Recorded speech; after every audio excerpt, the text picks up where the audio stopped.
नमस्कार दोस्तों, अभी आप देख रहे हैं दैनिक लाइव न्यूज 24। बिक्रमगंज रोहतास भारत के महान मनीषी संत शिरोमणि श्री श्री 1008 श्री त्रिदंडी स्वामी जी महाराज के परम शिष्य श्री लक्ष्मी प्रपन्न श्री जीयर स्वामी जी महाराज बुधवार को स्थानीय शहर के धनगाई गांव के मां काली के भव्य नवनिर्माण मंदिर को लेकर मां काली के परिसर पहुंच स्वामी जी के सानिध्य में स्थानीय ग्रामीणों द्वारा मां काली की पूजा अर्चना कर उनकी महाआरती की गई।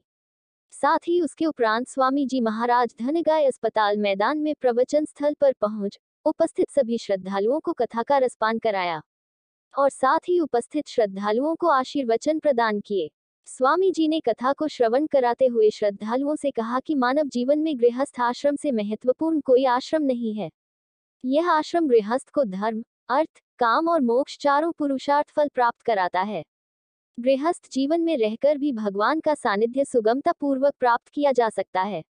समाज में अधिक संख्या गृहस्थों की है। जो गृहस्थ अपने को परमात्मा से जोड़ना चाहता है, उसे शास्त्र वर्जित आहार व्यवहार नहीं अपनाना चाहिए। जिस गृहस्थ के घर में 6 प्रकार के सुख नहीं है, वह गृहस्थ कहलाने का अधिकारी नहीं है। गृहस्थ आश्रम से भिन्न ब्रह्मचर्य आश्रम और संन्यास आश्रम का पालन करना कठिन है।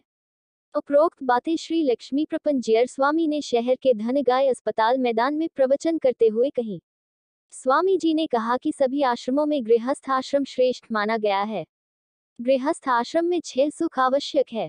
गृहस्थ आश्रम में सात्विक कर्मों से धन की वृद्धि होनी चाहिए, रोग मुक्त जीवन होना चाहिए, सुंदर स्त्री होनी चाहिए, सिर्फ रूप रंग से नहीं बल्कि आचरण और वाणी से भी सुंदर होनी चाहिए, पुत्र आज्ञाकारी होना चाहिए, अर्थ का उपार्जन वाली शिक्षा अध्ययन होना चाहिए। स्वामी जी ने कहा कि गृहस्थ जीवन में रहते हुए अगर ये सुख उपलब्ध नहीं है तो अपने को सच्चा गृहस्थ नहीं माने। गृहस्थ आश्रम में पुत्र की चर्चा करते हुए स्वामी जी ने कहा कि अगर 4 भाई हैं और एक भाई को भी संतान है तो अन्य तीनों भाई भी पुत्र के अधिकारी हो जाते हैं। पुत्र से अभिप्राय केवल तने से नहीं बल्कि भाई के पुत्र भी आपके पुत्र हुए। गृहस्थ आश्रम के लिए कोई निर्धारित वस्त्र है, वे किसी तरह का मर्यादित वस्त्र धारण कर सकते हैं, लेकिन संत का आचरण और वस्त्र उनकी पहचान होते हैं। स्वामी जी ने कहा कि धर्म के 10 लक्षण हैं, यानी धैर्य, क्षमा, संयम, चोरी न करना, स्वच्छता, इंद्रियों को वश में रखना, बुद्धि, विद्या, सत्य और अक्रोध ये धर्म के लक्षण हैं। स्वच्छता की चर्चा करते हुए स्वामी जी ने कहा कि स्वच्छता का तात्पर्य बाहरी और भीतरी स्वच्छता से है। भगवान बार बार कहते हैं कि जिसका मन निर्मल रहता है उसे ही मैं अंगीकार करता हूँ। सार्वजनिक स्थलों पर मल मूत्र का त्याग नहीं करना चाहिए। गुरु और भगवान का स्मरण करते हुए पूरब मुंह करके स्नान करना चाहिए। स्वामी जी ने कहा कि मनुष्य को 3 तरह का यज्ञ प्रतिदिन करना चाहिए, देव यज्ञ, ऋषि यज्ञ और पितृ यज्ञ। देव यज्ञ से अभिप्राय स्नान ध्यान कर भगवान का नाम कीर्तन करने से है। वैदिक सद्ग्रंथों को स्वाध्याय और मनन ऋषि यज्ञ है। पितृ यज्ञ से अभिप्राय अतिथि सेवा, गो सेवा एवं ब्राह्मण सेवा आदि है।